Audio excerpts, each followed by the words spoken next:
과학은 모든 학생이 과학의 개념을 이해하고 과학 탐구 능력과 태도를 함양하여 개인과 사회의 문제를 과학적이고 창의적으로 해결하는 데 필요한 과학적 소양을 기르기 위한 교과이다. 초등학교 교육과정 과학과 교육의 성격에 나오는 부분입니다.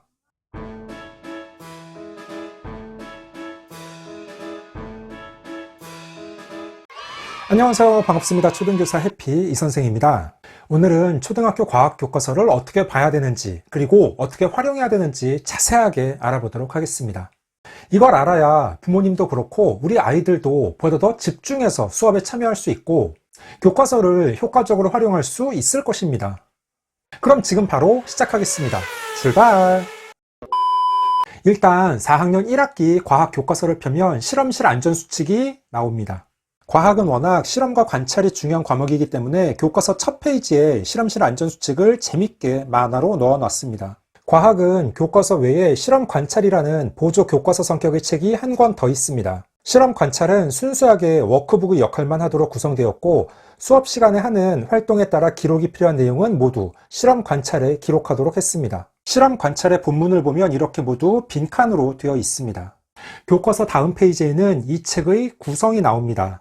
초등학교 과학 교과서의 커다란 흐름은 단원 도입, 본문 학습, 단원 마무리로 이루어져 있습니다. 실제 학교 과학 수업에는 주로 본문 학습의 내용을 가지고 아이들이 과학을 배우게 됩니다. 먼저 단원 도입에서는 사진을 보며 이 단원에서 학습할 내용을 생각해 볼 수 있도록 구성했습니다. 본문 학습은 크게 재미있는 과학, 과학 탐구, 과학과 생활, 과학 이야기 등으로 구성됩니다. 재미있는 과학은 단원 내용과 관련한 재미있는 활동으로 구성했습니다. 과학 탐구는 실제 학교에서 수업을 하는 내용들입니다. 그래서 과학 탐구는 과학적 개념과 탐구 활동으로 구성했습니다. 과학과 생활은 실생활 문제를 해결하는 활동으로 창의적이고 과학적인 생각을 할 수 있도록 구성했습니다. 과학 이야기는 단원과 관련된 과학 이야기와 직업 소개를 통해 과학에 대한 긍정적인 태도를 가지고 꿈을 키울 수 있도록 구성되었습니다. 초등학교 과학은 크게 4개 영역으로 구성되어 있습니다. 중고등학교 때 과학은 물, 화, 생, 지, 물리, 화학, 생물, 지구과학이잖아요. 초등학교에서는 그 명칭을 조금 바꿨다고 생각하시면 됩니다. 그래서 운동과 에너지, 물질, 생명, 지구와 우주입니다. 운동과 에너지가 물리, 물질이 화학, 생명이 생물, 지구와 우주가 지구과학입니다. 보통 한 학기에 5개 정도 단원을 배우는데 각 영역이 골고루 포함되어 있습니다. 교과서 1단원은 과학 탐구에 대한 가벼운 내용이 들어가 있습니다. 그래서 4학년 1학기 때는 지층과 화석, 식물의 한살이, 물체의 무게, 혼합물의 분리 단원을 배웁니다. 실제 4학년 1학기 교과서를 보면서 다시 한번 살펴보겠습니다. 먼저 단원 도입입니다. 단원명은 지층과 화석, 돌 위에 공룡 발자국이 어떻게 남아 있을까요? 이것은 사진에 대한 핵심 질문입니다. 단원을 학습하면서 해결해봐요는 교육과정의 성취 기준을 의문형으로 제시한 것입니다. 이 단원에 대한 학습이 끝나고 나면 학생들이 다시 단원 도입으로 돌아와서 이 질문에 대한 대답을 할 수 있어야 됩니다. 다음은 재미있는 과학입니다. 재미있는 과학은 단원이 시작하고 나서 바로 어려운 내용들을 수업하면 아이들이 힘들어할 수 있으니 단원에 대한 흥미와 관심을 불러일으키기 위한 차시입니다. 그래서 실생활과 관련된 과학 이야기나 실생활 예시에 대한 소개와 조작 활동으로 구성됩니다. 4학년 1학기 지층과 화석 단원의 재미있는 과학은 화석 발굴하기라는 주제로 아이들이 학교에서 초콜릿 조각 발굴하기 활동을 하게 됩니다. 저도 작년 1학기 때 아이들이 각자 초코칩 쿠키를 가지고 와서 이 활동을 해봤는데 상당히 재밌어하고 즐거워합니다. 사실 어른들이 봤을 때는 화석 발굴하기와 초콜릿 조각 발굴하기가 크게 연관이 없고 수업 중에 그게 뭐 하는 거냐고 생각하실 수도 있지만 아이들의 관심과 흥미를 위해서 매 단원 첫 시간은 이렇게 재미있는 과학으로 구성되어 있습니다. 그러니까 나중에 복습을 할 때 재미있는 과학 부분은 꼼꼼하게 볼 필요는 없습니다.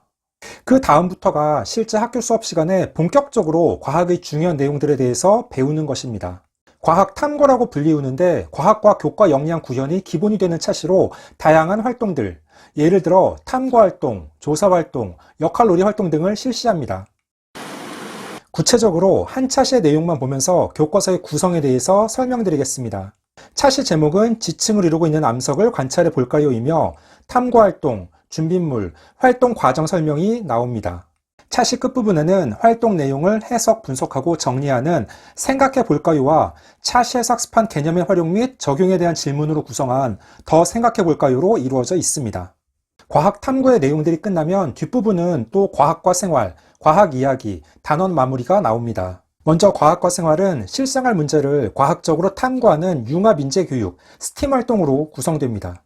지층과 화석 단원에서는 자연사 박물관 꾸미기 활동을 합니다. 과학 이야기는 단원의 핵심 개념과 관련된 진로 활동과 첨단 과학 내용으로 구성되어 있습니다. 이 단원에서는 공룡을 연구하는 과학자의 내용이 수록되어 있습니다. 그러니까 과학 교과서인데 진로와 관련되는 내용으로 공룡 과학자에 대한 내용도 있는 것입니다. 요즘은 과학뿐 아니라 다른 과목들도 융합교육을 강조해서 교과의 장벽 없이 통합적인 내용들을 많이 수록하려고 노력하는 추세입니다. 마지막은 단원 마무리입니다. 단원에서 활동을 통해 배운 핵심 개념을 도식과 사진으로 정리하여 제시하고 있습니다. 그리고 혹시 단원 도입에 제시한 단원을 학습하면서 해결해봐요 질문 기억하시나요? 그 질문에 대한 답을 확인할 수 있는 형태로 도식을 구성했습니다. 그래서 과학은 나중에 복습을 할 때 단원 마무리를 중심으로 공부를 하면 좋습니다. 상당히 깔끔하게 각 단원의 핵심 내용들을 도식으로 정리하고 있기 때문에 아이들이 과학의 각 단원 마무리만 정확하게 알아도 충분합니다. 그러면 부모님들은 과학 교과서를 어떻게 보고 활용하셔야 되느냐? 크게 4가지입니다. 첫째, 과학 교과서의 짜임을 이해하셔야 됩니다. 단원 도입, 재미있는 과학, 과학 탐구, 과학과 생활, 과학 이야기, 단원 마무리의 흐름입니다. 그 중에서 실제 학교에서 관찰과 실험, 탐구 활동을 하는 부분들은 과학 탐구입니다. 둘째, 아이의 과학 교과서 또는 실험 관찰 교과서에 충실하게 필기가 잘 되어 있는지를 꼭 확인하셔야 됩니다. 아이가 교과서를 학교 사물함에 두고 다니는 것이 아니라 집에 두고 다니도록 하는 것이 좋습니다. 만약 무겁다고 반발을 하면 일주일에 한 번 교과서를 집으로 가지고 오게 합니다. 그리고 교과서의 생각해볼까요 또는 더 생각해볼까요 부분에 필기가 제대로 되어 있는지 확인하셔야 됩니다. 만약 교과서에 필기가 전혀 없다면 실험관찰 교과서에 필기가 되어 있어야 합니다. 설마 그럴 일은 없겠지만, 그리고 없어야 되겠지만, 만약 우리 아이의 과학 교과서와 실험 관찰책 모두 깨끗하다면 우리 아이는 과학시간 수업에 참여하지 않고 딴짓을 한 겁니다. 셋째, 과학 교과서의 실험이나 관찰 등의 탐구 활동을 집에서 부모님께 설명해 보도록 하는 것입니다. 아이들이 교사의 역할을 하며 설명해 보는 경험은 교육적으로 효과가 상당히 큽니다. 설명을 하려면 본인이 그 내용을 정확하게 알고 있어야 가능합니다. 특히 과학과는 실험이나 관찰, 탐구가 거의 전부라고 해도 과언이 아닙니다. 그래서 아이들이 각 단원에 나오는 중요한 실험이나 관찰 장면이 어떻게 진행되는지 그 과정을 설명할 수 있어야 되고, 그 결과를 기억해서 직접 본인의 입으로 이야기할 수 있어야 됩니다. 넷째, 교과서의 단원 마무리를 활용해서 복습을 시킵니다. 특히 앞서 잠시 언급했는데 단원 도입에 제시한 단원을 학습하면서 해결해봐요의 질문은 해당 단원의 성취 기준을 질문으로 만든 아주 중요한 내용입니다. 그 질문에 대한 답이 단원 마무리에 있으니까 아이들이 복습을 할 때 단원 도입의 질문을 먼저 보고 스스로 그 질문의 답을 찾을 수 있어야 됩니다. 그 후에 본인이 말한 것이 맞는지 확인은 단원 마무리를 보면서 스스로 점검할 수 있습니다. 다시 한번 강조하지만 초등학교 과학은 단원 마무리가 상당히 깔끔하게 핵심적인 내용 정리가 잘 되어 있습니다. 초등 과학은 단원 마무리를 잘 활용하시기 바랍니다. 15초 요약! 오늘은 초등학교 과학 교과서의 특징과 어떻게 활용하면 되는지에 대해서 이야기를 해봤습니다. 과학 교과서를 활용하는 방법은 크게 4가지입니다. 첫째, 과학 교과서의 단원 도입, 재미있는 과학, 과학 탐구, 과학과 생활, 과학 이야기, 단원 마무리의 흐름을 이해하셔야 됩니다. 둘째, 아이의 과학 교과서 또는 실험 관찰 교과서에 필기가 제대로 되어 있는지 꼭 확인하셔야 됩니다. 셋째, 과학 교과서의 실험이나 관찰 등의 탐구 활동을 부모님께 설명하도록 합니다. 넷째, 교과서의 단원 마무리를 활용해서 복습을 시킵니다. 과학은 급변하는 시대에 빠르게 적응하고 그 변화를 주도해 나가기 위해서 꼭 필요하며 중요성이 강조되는 교과입니다. 그래서 부모님과 우리 아이들이 과학 교과서가 어떻게 구성되어 있고 어떤 특징을 가지고 있는지 제대로 파악할 필요가 있습니다. 또한 제가 언급한 4가지 방법을 꼭 실천해서 우리 아이들이 과학 수업 시간에 조금 더 집중하고 튼튼한 과학 실력을 함양하는 데 조금이라도 도움이 됐으면 좋겠습니다. 오늘 준비한 영상은 여기까지입니다. 앞으로도 보다 더 유익하고 재미있는 영상을 가지고 꾸준하게 계속 찾아뵙도록 하겠습니다. 이상 초등교사 해피 이선생이었습니다. 안녕.